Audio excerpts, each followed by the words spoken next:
tout le monde. Je suis contente d'être avec vous le 6 mars. C'est le même jour, même si on a eu des troubles tout à l'heure, ça s'est prise d'eux, mais on va refaire le texte. Donc, je sais que quand j'écoute quelqu'un qui enseigne une deuxième, même huitième fois, là, j'entends toujours du nouveau. Donc, j'espère que Dieu vous bénisse et vous bénira à travers cet enseignement qui est une combinaison de l'enseignement du docteur Arnold Fruchtenbaum, qui a écrit La vie de Yeshua, que je vous encourage à procurer.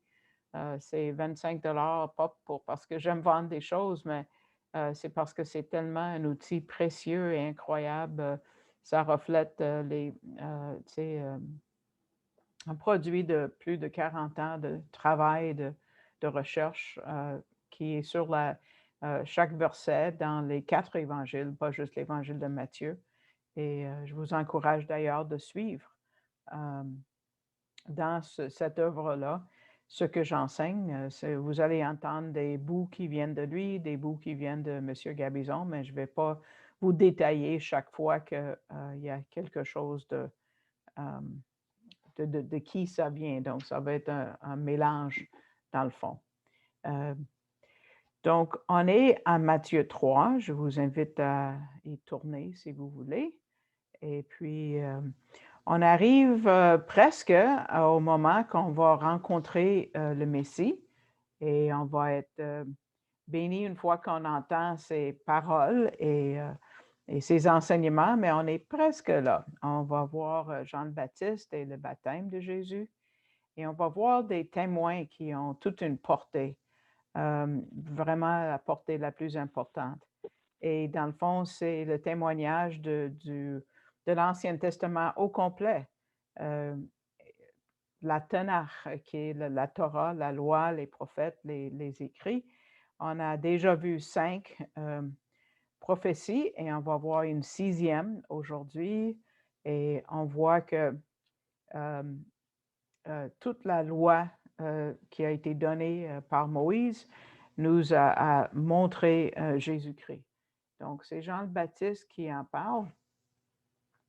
Et Jésus même va dire la loi, en parlant de Jean, la loi et les prophètes.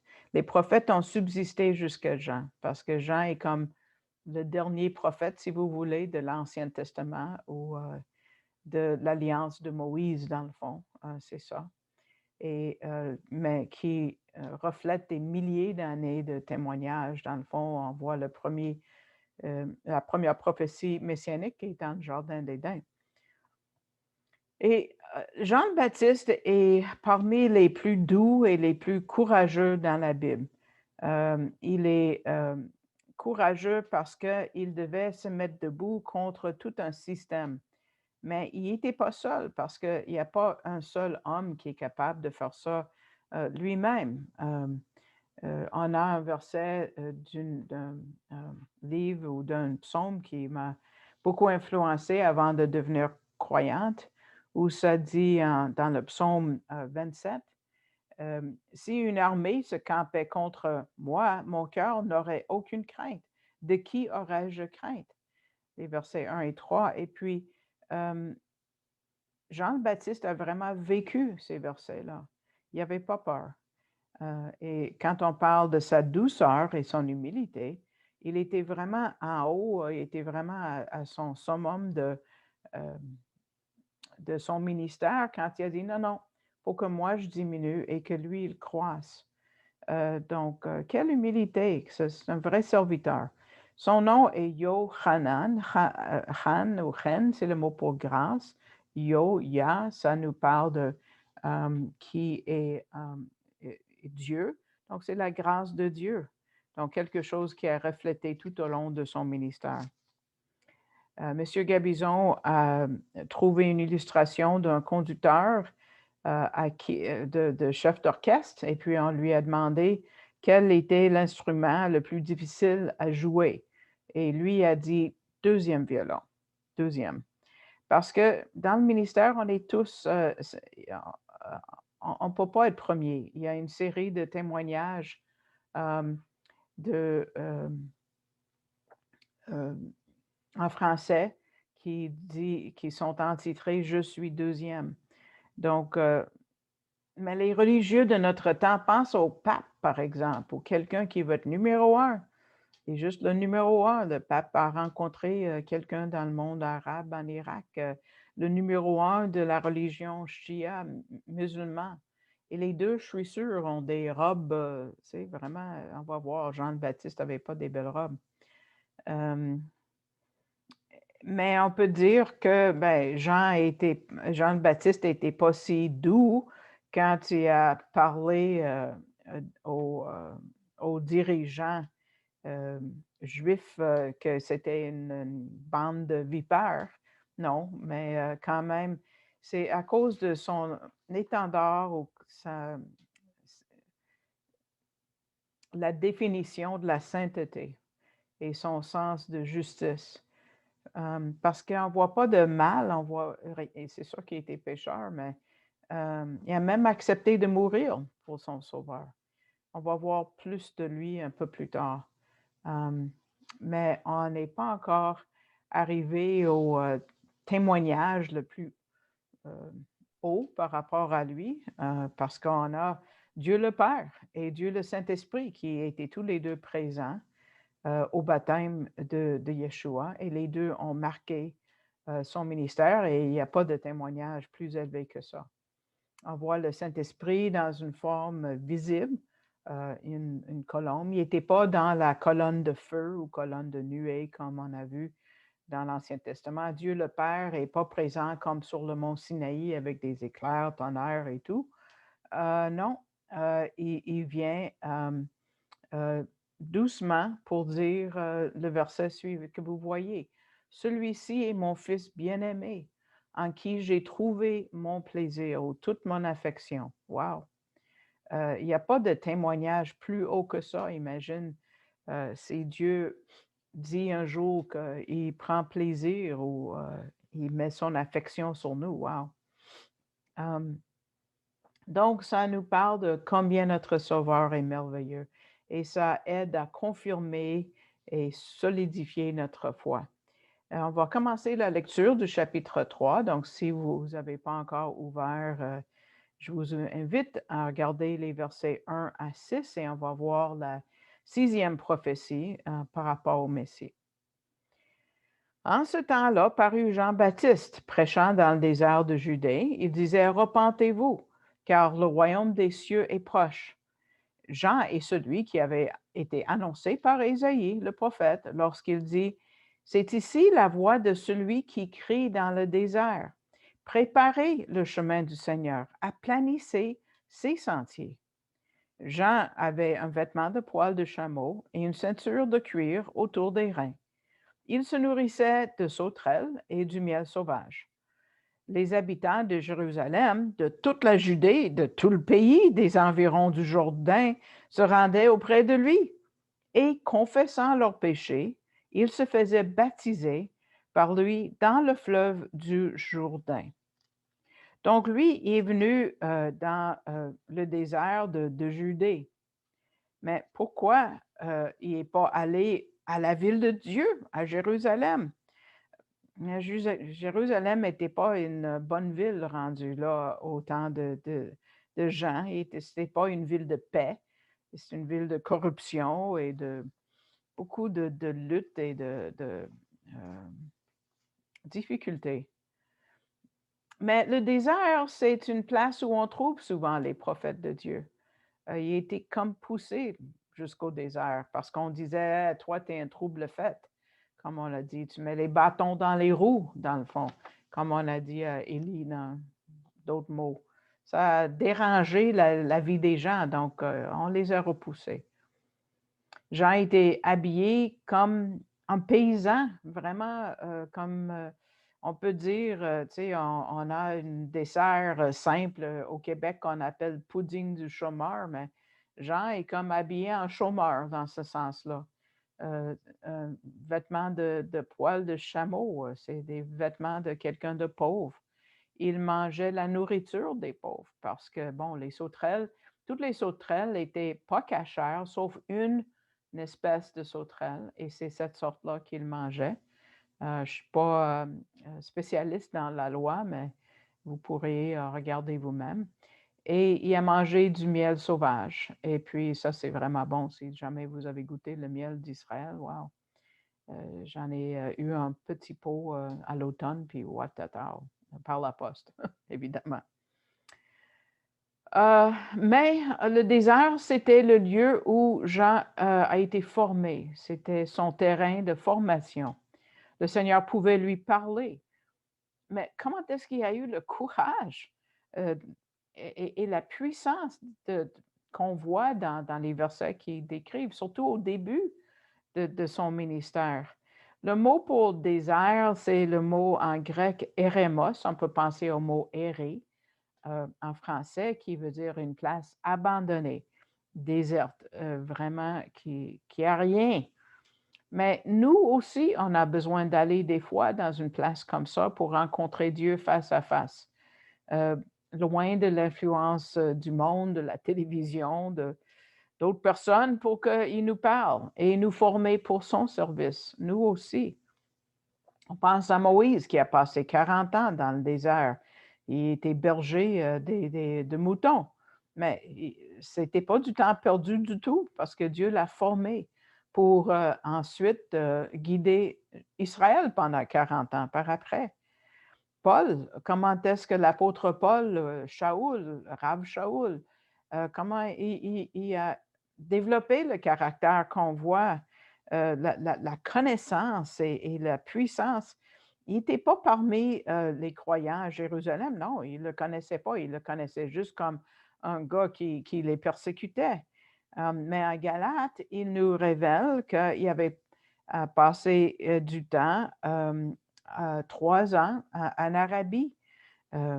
Qu'est-ce qu'il faisait là? Pourquoi 3 ans? C'était son terrain de formation. Ce qu'on apprend, c'est que tous ces hommes-là, avant de commencer leur ministère, devaient développer leur relation avec Dieu, vraiment d'une façon forte, avant de faire les ouvrages de Dieu. Il y a des rabbins qui disent qu'il y a tout un bénéfice à passer du temps désertique pour connaître Dieu. Dans un commentaire juif qui nous arrive du 5e siècle, c'est écrit: pourquoi la Torah ou la loi a-t-elle été donnée dans le désert? Elle a été faite pour vous enseigner que si une personne ne cherche pas comme dans un désert, il ne mériterait pas les paroles de la Torah. OK, on ne va pas jusque-là. Tout comme le désert n'a pas de limite, les paroles de la Torah n'ont pas de limite. Mais quand même, il y a du bon là-dedans. C'est vrai que la parole de Dieu a été donnée à Israël dans le désert et ça donne un précédent. Donc, si vous voulez, si nous voulons vraiment connaître Dieu, il faut prendre un temps à part avec lui. On n'a pas besoin d'aller dans le désert. Dans le temps de confinement, c'est dans notre salon peut-être ou dans une chaise préférée, une place où on peut s'asseoir et parler avec Dieu et passer du temps avec lui. Et du temps dans la parole, dans la méditation. M. Gabizon a trouvé une illustration dans un journal qui est associé avec le ministère qui s'appelle Les Navigateurs. Et puis, il avait fait un sondage pour comprendre pourquoi des gens n'avaient pas une bonne relation avec Dieu. Pourquoi ils pensaient qu'ils ne produisaient pas de fruits pour Dieu. Et voilà ce que Discipleship Journal, c'est le nom de la revue, ce qu'ils ont trouvé. 81% avaient négligé leur temps avec Dieu. Petit à petit, avec le temps, leur temps avec Dieu a disparu. Et Dieu avait pris de moins en moins d'importance et de moins en moins de temps dans leur journée. Et aussi, ce sondage a posé la question, mais qu'est-ce qui vous fortifie dans votre relation avec Dieu? Ceux qui vont bien. Ils ont trouvé que 84% résistaient mieux à la tentation parce qu'ils priaient plus. La prière, on pense à notre temps à part, comme dans le désert. 76% ont appris à éviter les situations compromettantes. Et puis 68% a trouvé que leur temps dans l'étude de la Bible les a aidés beaucoup dans leur croissance, mais c'est normal, c'est notre pain. C'est pas un secret que ceux que Dieu utilise le plus, c'est ceux qui passent du temps dans le désert, une place isolée avec leur Créateur. Et c'est dans le verset 3 qu'on rencontre une prophétie qui parle de la divinité du Messie. Quand on voit, c'est ici la voix de celui qui crie dans le désert. Préparez le chemin de qui? Du Seigneur. Aplanissez ses sentiers. Je pense aux Mormons, témoins de Jéhovah, qu'est-ce qu'ils font avec ça? Je ne sais pas. C'est le chemin du Seigneur. Mais qui est apparu? Jésus. Ce n'était pas le Yod He Vav He, les 4 lettres hébraïques d'où on sort le nom Jéhovah. En français, ces 4 lettres sont toujours l'Éternel. Donc, comme Dieu le Père, si vous voulez, mais qui apparaît, c'est Jésus, c'est Yeshua. Donc, on voit qu'il est divin. C'est une prophétie de Michée. Pardon, dans la prophétie de Michée, qu'on a vue en Matthieu 2,6, on voit qu'il vient de l'éternité, l'éternel, la traduction, l'éternel de ces 4 lettres hébraïques. Je vous ai déjà dit que la partie qui parle le plus de Jésus en Ésaïe, et c'est le prophète Isaïe qui contient le plus sur la vie de Jésus que tout livre dans l'Ancien Testament. La section commence avec le chapitre 40. On appelle ça le chant du serviteur et qui finit avec le gros chapitre 53. Donc, la citation qu'on vient de lire, cette prophétie vient de ce premier chapitre de la section, chapitre 40, verset 3. Mais entre ces chapitres 40 et 53, on a l'Évangile selon Ésaïe. On peut trouver des aspects de sa vie qui ne sont même pas dans les Évangiles. Donc, ça commence en parlant de préparer le chemin de l'Éternel, de Dieu. Quel est le message de Jean le Baptiste? Il y avait 3 messages. Le premier, c'est « Repentez-vous », verset 2. Et ça ne veut pas dire « je regrette mon péché ». Non. Le terme « repentez-vous » ne veut pas dire ça, mais veut dire changer d'attitude, de faire un virage de 180 degrés, quitter une attitude vis-à-vis quelque chose et de prendre une autre, de comme abandonner le mensonge et recevoir la vérité. Deuxième message, le message de Jean était centré sur le royaume, parce que les gens qui viennent à lui doivent se repentir, car le royaume des cieux est proche. Verset 2. Donc, leur repentance doit préparer ces gens-là à la venue de ce royaume. Jean n'essaie pas d'expliquer la nature du royaume parce qu'il sait que son audience comprend l'idée du royaume. L'audience juive de son temps saisissait tout de suite ce que c'est d'un royaume messianique et ce dont il parle, parce que ce royaume est décrit partout dans l'Ancien Testament. Si Jean annonçait un autre royaume, ça serait contre le contexte juif et la façon de voir les choses de cette époque-là. Ni lui, ni Yeshua n'ont jamais mentionné un autre royaume, dont celui qui est question dans l'Ancien Testament. Pourquoi les gens inventent d'autres royaumes, je ne le sais pas. Parce que l'arrière-plan de l'Ancien Testament et les idées juives du royaume du 1er siècle, écoutez bien, demandent que ce royaume soit terrestre et messianique et non pas un nébuleux royaume spirituel du règne de Dieu dans leur cœur. Non. Ce royaume-là est individuel et ce n'est pas national. Le peuple d'Israël attendait un royaume national.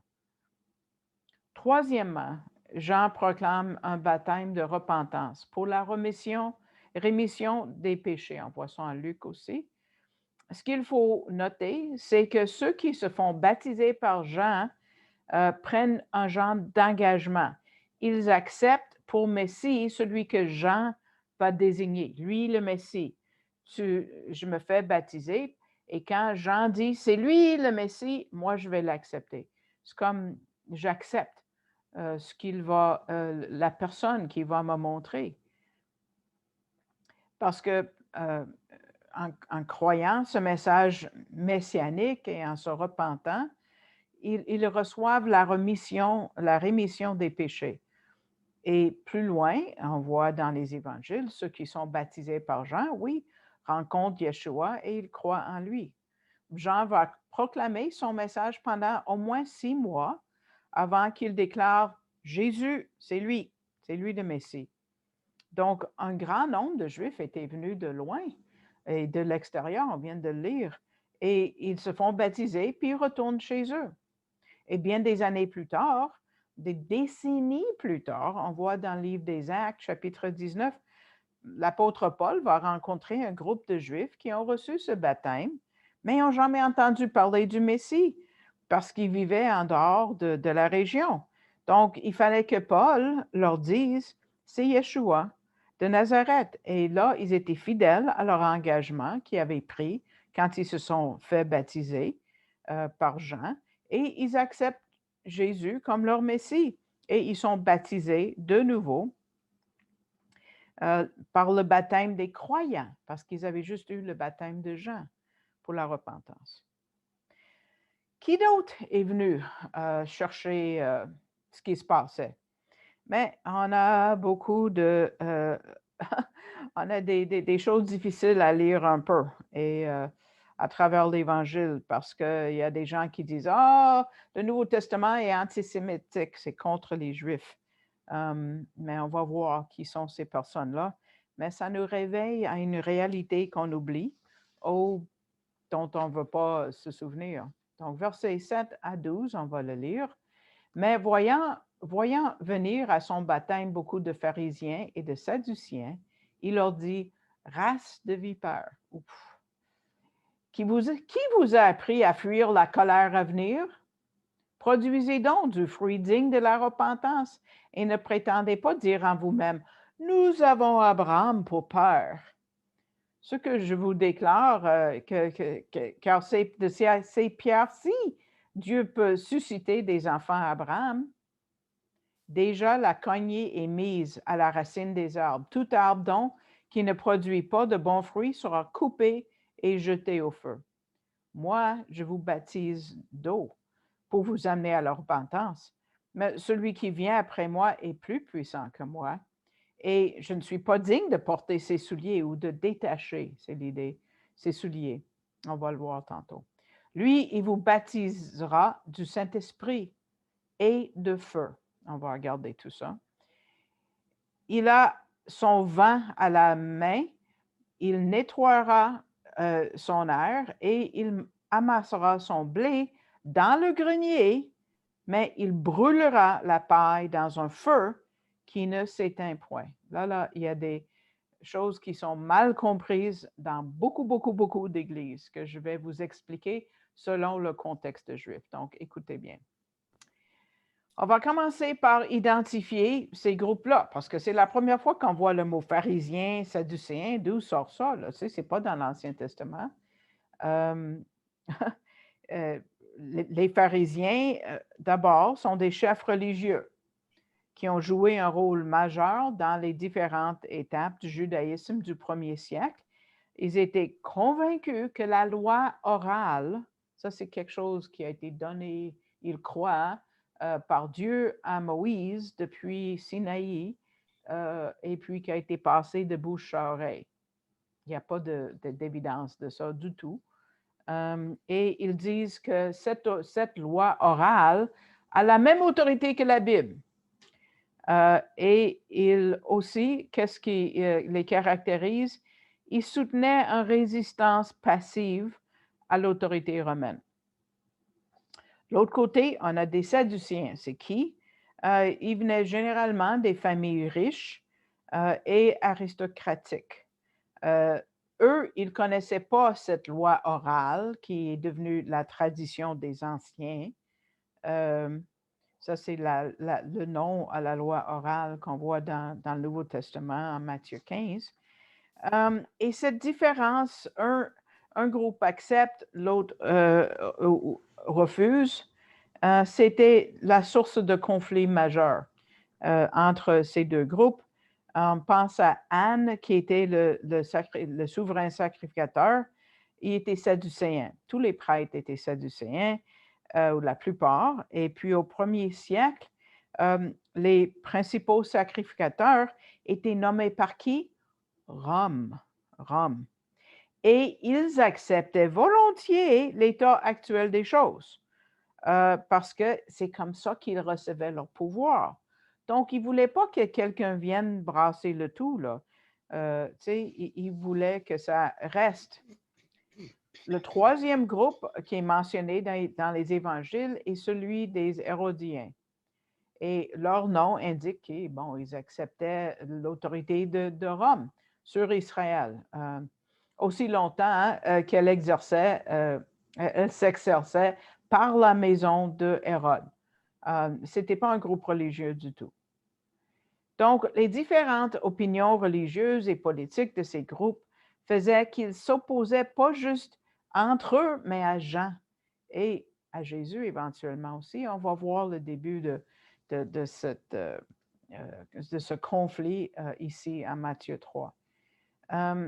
Mais pourquoi ils étaient ensemble au baptême de Jean? Qu'est-ce qu'ils faisaient là? Mais ils ont trouvé un terrain en commun qui les a fait oublier leurs différences. Ils se battaient contre Dieu. N'est-ce pas étrange qu'ils marchaient ensemble contre loin, le choisi, celui qui est choisi de Dieu? On disait qu'Israël était divisé en deux groupes. Les pharisiens et écoutez bien, c'est des termes hébraïques, Am, qui veut dire peuple, Haaret, qui veut dire le peuple de la terre. Pense au mot québécois habitant, des paysans. Donc, au lieu de servir le peuple, on les insultait. Si tu ne fais pas partie de notre groupe, tu es un rien. C'est une histoire d'orgueil et ça ajoute aux souffrances multiples du peuple. Une illustration intéressante que M. Gabizon a trouvée de deux vieux boucs qui se sont rencontrés sur une place très mince. Il y avait la montagne qui montait d'un côté, puis l'autre côté, c'était un ravin très, très profond. Donc, ils étaient face à face, puis qui va passer?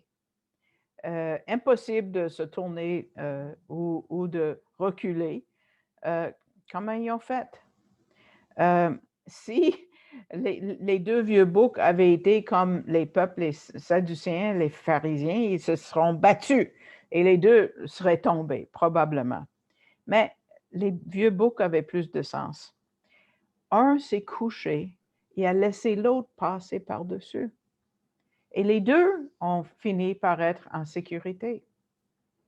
Il y a peu de gens qui sont prêts à laisser l'autre aller avant. Belle leçon pour nous. Beaucoup de personnes, surtout dans les églises, disent « Ah, c'est un pharisien, ça c'est les Juifs, tout Israël c'est pharisien ». Donc, on va mettre le mot « juif » égal à « pharisien ». Et c'est pour ça que les Juifs disent « Ah, le Nouveau Testament est antisémite ». Parce qu'on dit beaucoup de mauvaises choses par rapport aux pharisiens, tandis que c'était vraiment un groupe qui, dans le fond, voulait suivre Dieu et de près. Donc, ce n'est pas vrai de dire que Israël, c'est des pharisiens. Ce n'est pas la même chose. Parce que aussi, ils avaient des croyances vraiment mauvaises. Mais qu'est-ce qui était mauvais par rapport à ces leaders? Bien, c'est parce qu'ils utilisaient Dieu et les choses de Dieu pour s'élever eux-mêmes. Jésus a dit à Ponce Pilate que c'est eux qui avaient le péché plus gros. Ils n'auraient pas dû utiliser le nom de Dieu pour leur fin à eux. mais ils ne mentionnent pas Dieu. Et dans le fond, ils veulent remplacer Dieu. Dans le fond, c'est un type de tous les leaders religieux qu'on peut voir dans le monde qui mettent leurs croyances ou ce qu'ils enseignent plus haut que Dieu. Pas tous les pharisiens étaient contre Jésus. Nicodème, Joseph de Arimathée, Paul, d'autres croyants étaient parmi le secte de pharisiens et sont devenus croyants. Et Jean le Baptiste les reconnaît, par exemple, mais il dit des mots assez durs pour la plupart qui étaient venus. Race de vipères, qui vous a appris de fuir la colère à venir? Pourquoi race de vipères? Ce n'est pas une insulte. Dans le fond, il les offre eux aussi la chance de se repentir. Pensez, si vous ramassez des branches ou du bois pour faire un feu. On fait une pile peut-être, puis ensuite on met le feu.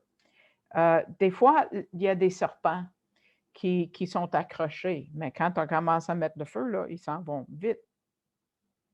Donc, qu'est-ce qui est à venir bientôt? C'est les feux de jugement. Et eux, ils décident de fuir. La colère à venir fait allusion à l'enseignement habituel du jour de l'Éternel. On a déjà enseigné ça, que ça, c'est toujours la tribulation. C'est partout. Dans les prophètes majeurs, les petits prophètes, c'est partout le jour de l'Éternel. Et c'est toujours une période de jugement qui précède l'établissement du royaume messianique. Et on voit quand même qu'ils ont la chance de se repentir s'ils veulent. En verset 11, quand il dit « Moi, je vous baptise d'eau pour vous amener à la repentance. » Hein? Il y avait une chance pour eux.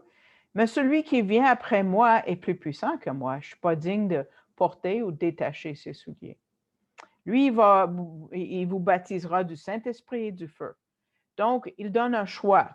Tu peux être baptisé par le Saint-Esprit ou par le feu. Je vais expliquer ça. Le Saint-Esprit, ça parle de la première venue. Le feu, ça parle de la deuxième venue de Jésus. Il y en a qui disent « Ah, mais c'est le feu de la Pentecôte. » Ou peut-être disent « Ah, je veux être purifié par le feu de Dieu. » Ce n'est pas le contexte du tout ici. C'est le feu du jugement, comme Jean va dire dans le verset qui suit, le verset suivant. OK? Malachie a déjà parlé de ce feu de la tribulation et Jean le Baptiste et Élie. Et en Malachie 3, il parle de Jean le Baptiste. Et en verset 1, il dit « Voici, j'enverrai mon messager. Il préparera le chemin devant moi et soudain entrera dans le temple le Seigneur. » Là, c'est Jésus qui vous cherchez. Et le messager de l'alliance que vous désirez. Voici, il vient, dit l'Éternel des armées. Qui pourra soutenir le jour de sa venue? Qui restera debout quand il paraîtra? Car il sera comme le feu du fondeur, comme la potasse des foulons. Donc, il y a un choix à faire. Le premier messager, Malachie dit, est à venir. Le messager de l'Alliance, des promesses. Mais si tu le rejettes, ben là, il va être comme le feu du fondeur. Donc, le choix est disponible à tous. Quel baptême voulez-vous? L'esprit ou le feu? On ne peut pas être baptisé par les deux. Regardez le verset 9. Ne prétendez pas dire en vous-même, nous avons Abraham pour père, car je vous déclare que de ces pierres-ci, Dieu peut susciter des enfants à Abraham. Selon la théologie pharisaïque, il y a un concept, et là, c'est des mots hébreux, Zechut Avot. Av veut dire père. Zechut Avot veut dire les mérites des pères. Et selon ce concept, tout descendant des patriarches d'Abraham, Isaac et Jacob est protégé de la punition divine à cause de la mérite des pères. Donc, on va le voir plus quand on arrive à Matthieu 12 et 13. Mais souvent, ils vont dire que Abraham est assis aux portes de Géhenne et il ne permet pas quelqu'un qui a la marque de l'alliance, c'est-à-dire la circoncision, d'entrer aux enfers. Donc, ça, c'est leur théologie à eux. Mais c'est tellement une fausse sécurité. Et c'est pas vrai, parce qu'il n'y a aucun autre nom qui est donné aux hommes sous le ciel par lequel on peut être sauvé. Et c'est juste le nom du Messie juif. C'est écrit partout dans l'Ancien Testament et ils ne savent pas. On ne peut pas prendre notre refuge en quoi que ce soit d'autre. Il ne faut pas regarder la majorité pour décider la vérité. Vous qui êtes des Québécois et surtout des Canadiens français, partout, il y en a du Nouveau-Brunswick, vous êtes allés contre la majorité des catholiques juifs, des catholiques, pardon, québécois qui disent que vous êtes sortis de la religion, de la bonne foi. Et il fallait vraiment se tourner le dos à la majorité. Donc, pour trouver la vérité spirituelle, ce n'est pas dans la majorité qu'on va le trouver. Mais Jean le Baptiste parle leur langage parce qu'il parle de celui qui vient après lui. Marc et Luc vont dire, je ne peux pas le détacher. Pourquoi ils parlent de sandales? Mais c'est écrit dans leurs écrits, le Talmud, qui dit que toutes sortes de services qu'un esclave doit rendre à son maître, un élève doit rendre à son professeur, sauf celui d'enlever ses chaussures. Donc, un étudiant doit faire toutes sortes de services à celui qui lui enseigne, sauf tu ne peux pas faire ça. Tu ne peux pas enlever ou porter ou transporter ses souliers. Donc, Jean le Baptiste les fait penser à ça. Il dit, celui qui vient est beaucoup plus haut que ceux qui vous enseignent présentement. Wow. Cet argument finit dans le verset 12. Il parle d'Israël comme étant composé. On voit que Israël est composé du blé et de la paille. Dans ce contexte de la prédication de Jean, le grenier, c'est quoi le grenier? Le grenier, c'est le royaume messianique. Ceux qui sont rassemblés dans le grenier du Messie sont les croyants juifs qui entreront dans le royaume messianique. Il faut comprendre qu'à l'époque, il parlait juste aux Juifs, OK? La paille représente les non-croyants juifs, ceux qui rejettent et ceux qui sont baptisés dans le feu. Le feu, c'est le genre de feu qui ne s'éteint jamais. C'est le feu qu'on trouve dans les temps de feu, en Apocalypse 20. Ce pas des mots faciles. Mais si on trouve les mots durs, c'est parce que il y a beaucoup qui est à risque. Ça reflète beaucoup de temps que dans la Bible, on voit une séparation, une division dans notre monde. Jésus va parler beaucoup et même il va dire qu'il est venu apporter une épée pour diviser des familles. Alors, je pense que presque tout le monde qui m'écoute aujourd'hui ont vécu cette séparation. Et on va le voir beaucoup dans les paraboles plus tard, mais Jean fait référence quand il parle d'une nouvelle réalité, quand il parle de ce royaume. Il dit le royaume des cieux. Et comme j'ai dit, ce n'est pas un univers parallèle qui contient une autre réalité. C'est le royaume qu'on avait déjà vu tout au long de l'Ancien Testament. Jean parle dans l'évangile de Jean, on voit beaucoup les références à ce royaume. Par exemple, Jésus dit en Jean chapitre 18, verset 36, « Mon royaume n'est pas de ce monde. » Mais on sait que le royaume est venu à notre monde. Hein? Il dit aussi en Jean 14, 30, que le monde présent est sous le prince du monde qui vient, qui est sous le chef de ce monde. Ensuite, on voit, il y a l'ennemi qu'on dit en Éphésiens 6, 12, les princes de ce monde de ténèbres. Jean l'apôtre va dire plus tard en 1 Jean, chapitre 5, verset 19, que le monde entier est sous la puissance du malin. C'est pour ça qu'on a besoin du royaume des cieux où Dieu règne et où le croyant est. Les Juifs, comme j'ai dit, attendaient ce royaume physique où le loup va manger avec l'agneau, pas le lion, le loup, et le Messie va régner à partir de Jérusalem. Mais parce qu'Israël a fini par rejeter, ou au moins le leadership a fini par rejeter Jésus, c'est plus tard. Historiquement, une des manières dont les théologiens ont essayé d'expliquer le programme du royaume de Dieu est de dire que les termes royaume de Dieu et royaume des cieux qui sont utilisés dans les évangiles, c'est deux royaumes différents. Royaume de Dieu, royaume des cieux. Non. C'est le résultat de leur manque de compréhension du cadre de référence juif dans les Écritures encore. C'est pour ça qu'on donne ces études-là. En réalité, ces deux termes sont synonymes. Un seul auteur parmi les 4 évangiles utilise le terme royaume des cieux. C'est qui?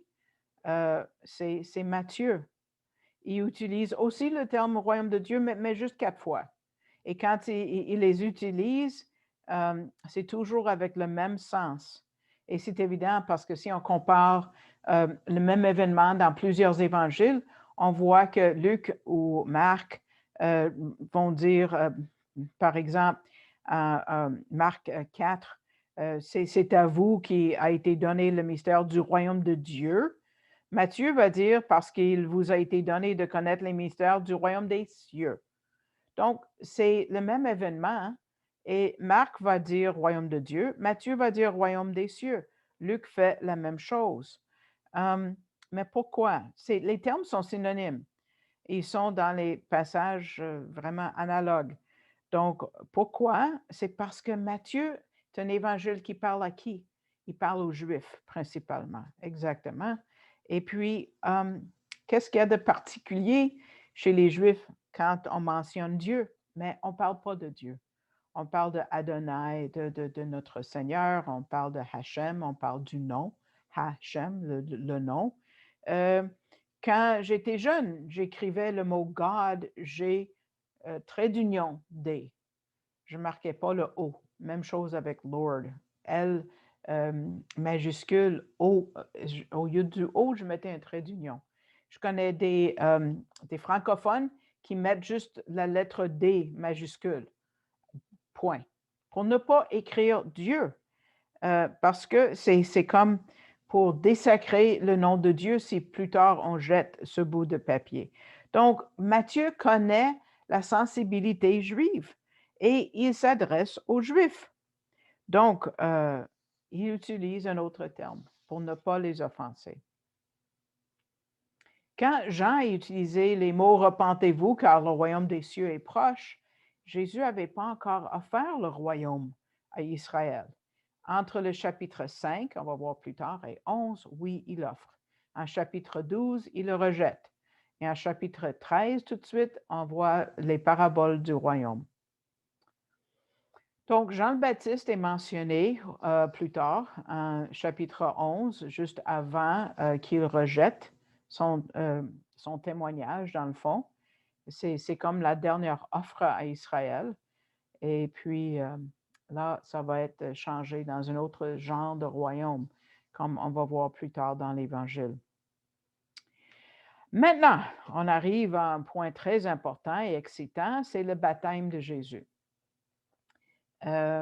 Et c'est un baptême qui ouvre des portes de bénédiction. Et le baptême de Yeshua constitue le dernier acte de sa vie privée. Avez-vous déjà pensé? Après ça, c'est une vie publique. Donc, c'est aussi la première approbation qu'il reçoit du Père. Spécial, le baptême. On va parler du baptême un petit peu dans le contexte juif. L'immersion était une pratique juive très courante. Et bien avant que le baptême ne devienne une pratique de l'Église, en tant que rituel, ce n'est pas avec Jean que ça a commencé. Le terme hébreu pour immersion, c'est tvila, tvila. Et ça a lieu dans un mikvah. C'est une place, si vous êtes mikveh, si vous êtes déjà allé en Israël, vous voyez ces bains rituels. Et c'était relié à l'acte de purification, d'aller d'un état impur à un état pur. Et ça demande toujours une immersion totale. Il y a des mikvehs aujourd'hui, par exemple à Montréal. Je ne sais pas comment les orthodoxes font à Québec, mais ou à Edmonton, je ne sais pas, mais à Montréal, on peut aller à un genre de mikveh et il s'assure qu'on vous donne une peigne pour que vous peigniez chaque poil sur tout votre corps, je vois plus loin, pour être sûr que chaque millimètre du corps est immergé et mouillé. Et puis, il y a même un témoin qui va vérifier. Parce que, donc, le baptême par, mettre un peu d'eau, jeter quelques gouttes, là, ça n'existe pas. Pour le prosélyte, celui qui aussi devient conforme à la loi de Moïse, on ne peut pas devenir juif, mais quelqu'un qui accepte la religion du judaïsme reçoit ce genre d'immersion, de baptême, si vous voulez. Donc, c'est une façon de s'identifier avec le judaïsme. C'est une façon de s'identifier. OK? Donc, regardons maintenant l'événement, verset 13. Alors, Jésus vint de la Galilée au Jourdain vers Jean pour être baptisé par lui. Mais Jean s'y opposait en disant, c'est moi qui ai besoin d'être baptisé par toi et tu viens à moi? Jésus lui répondit, laisse faire maintenant, car il est convenable que nous accomplissions ainsi tout ce qui est juste. Et Jean ne lui résista plus. Donc, voici Yeshua, notre Seigneur, il vient pas de Jérusalem, non, il vient de Galilée. Il avait environ 30 ans, il n'y avait pas tout à fait 30 ans, mais il y avait environ, comme Luc nous dit, quand un prêtre va commencer son ministère et il va rencontrer son cousin, Jean le Baptiste, que lui il a sûrement connu avant. Il vient pour être baptisé. Comment ça? C'est une baptême de repentance. Jésus était sans péché. Pourquoi un baptême? Jean ne comprenait pas. Il dit, non, non, non, non, non. Mais ce n'était pas ça. Il a dit, c'est pour accomplir tout ce qui est juste. On voit tout le ministère de Jésus là, dans une phrase. Il est venu accomplir les prophéties, les types, la loi, tout ce qui est juste. Il est venu accomplir, par exemple, les mots de Daniel, le prophète. On voit dans le chapitre 9 de Daniel, verset 24. C'est-à-dire pour faire cesser les transgressions et mettre fin au péché, pour expier l'iniquité, amener la justice éternelle. C'est exactement ça qu'il est venu faire. Ça, et ça aurait dû faire un déclic dans la tête de Jean le Baptiste. Peut-être qu'il a pensé tout de suite après à Daniel 9, 24. Faire cesser les transgressions, mettre fin au péché, expier l'iniquité, amener la justice. C'est ça. Wow. Donc, ça commence par le baptême. C'est le baptême de Jésus qui marque le début de son ministère. Quel baptême! Et il s'identifie, comme j'ai déjà expliqué, c'est une façon de s'identifier, mais pas avec les pécheurs. S'identifier avec Israël. Les deux sont fils de Dieu. On en a parlé la dernière fois. Il est venu accomplir ce que Israël était incapable d'accomplir. Aussi, il est venu s'identifier avec l'homme. Lui était sans péché, nous, on a péché, mais lui a souffert tout pour nous. Il a souffert les conséquences de nos péchés. Il a souffert toutes nos douleurs pour qu'il puisse nous consoler. Et en étant baptisé, il a accepté d'aller jusqu'au bout, jusqu'à la croix et de mourir comme un homme. Qu'est-ce qui s'est passé quand il est sorti de l'eau? Versets 16 et 17. Dès que Jésus, était baptisé, été baptisé, il sortit de l'eau. Et voici, les cieux s'ouvrirent, et il vit l'Esprit de Dieu descendre comme une colombe et venir sur lui. Et voici, une voix fit entendre des cieux ces paroles. Celui-ci est mon Fils bien-aimé, en qui j'ai mis toute mon affection. M. Gabizon dit, c'est exactement ça que Jésus va faire pour toi. Il va ouvrir le ciel pour toi. Il dit, j'aime beaucoup la façon dont Marc parle. Il dit que les cieux étaient déchirés, comme quand le voile était déchiré au temple. C'est ce que Jésus est venu faire, ouvrir le ciel pour nous. Et en ouvrant, on voit l'Esprit de Dieu, la gloire Shekinah, qu'on a vu partir au temps d'Ézéchiel. Maintenant, il arrive comme notre nouveau temple, notre nouveau lien, notre échelle vers Dieu. Le Saint-Esprit arrive comme une colombe, un symbole de pureté. Et tout d'un coup, on entend une voix du ciel. Avez-vous pensé? Ça, c'est une voix dont les Juifs parlent beaucoup.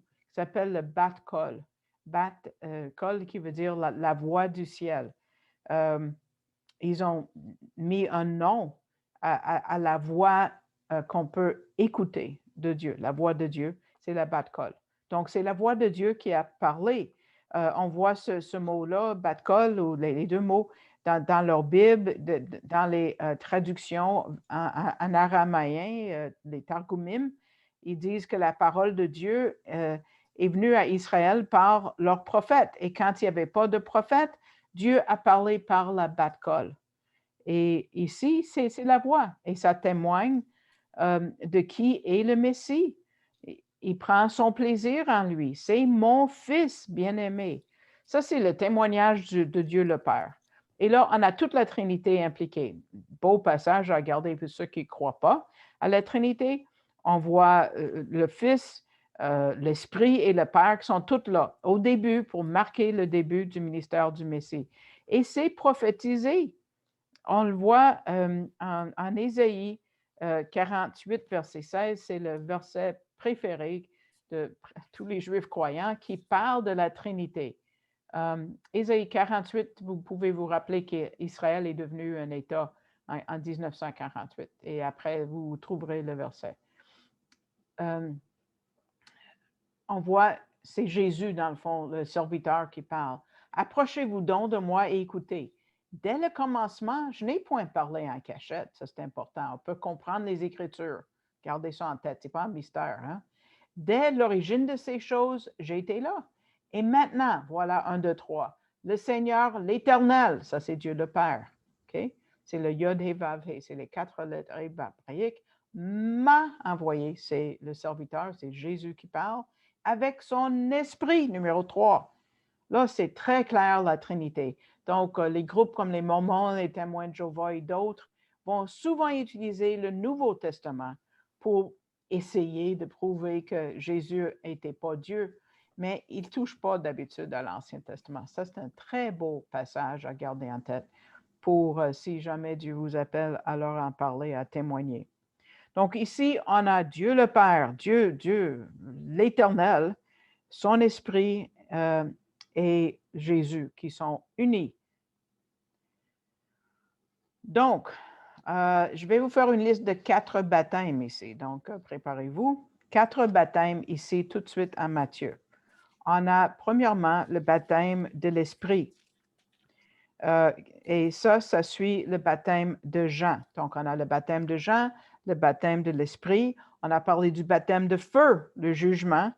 Et finalement, on a le baptême de Jésus qui marque le début de son ministère. Je répète, peut-être en ordre, ce n'est pas chronologique là, mais quand même, on a le baptême de repentance de Jean, le baptême de l'Esprit qui suit le baptême de Jean. On a le baptême de feu pour les non-croyants et le baptême de Jésus qui marque le début de son ministère. Je vais juste prendre 1 minute ou 2 pour conclure, pour vous montrer les 6 prophéties messianiques qu'on a vues jusqu'à date en Matthieu. Il y a toute une image qui émerge. Donc, la première prophétie est en Matthieu 1,3 qui cite Ésaïe 7,14. Je vais vous lire le verset, par exemple. C'est pourquoi le Seigneur lui-même vous donnera un signe. Et voici la jeune fille ou la Vierge deviendra enceinte et elle enfantera un fils. Et elle lui donnera le nom Emmanuel. Donc, ça, c'est la naissance. Il va venir comme un bébé et il va être sans péché. Deuxième, numéro 2, on trouve en Matthieu 2,6 qui cite Michée 5,2. On a parlé de l'éternité. Donc, et toi, Bethléem Ephrata, petite entre les milliers de Juda, de toi sortira pour moi celui qui dominera sur Israël et dont l'origine remonte aux temps anciens, au jour de l'éternité. Donc, on voit, il naît, sa naissance est en Bethléem et il est éternel, il est divin, il est Dieu, au jour de l'éternité. C'est clair. Un homme ou un bébé, Dieu, c'est clair, juste de ce verset-là. Donc, troisième est en Matthieu 2,15 qui cite Osée 11,1 qui parle du Fils. Quand Israël était jeune, je l'aimais et j'appelais mon fils hors d'Égypte. Ça voit qu'il est fils. On va voir, on a déjà vu comme Israël est fils aussi de Exode 4.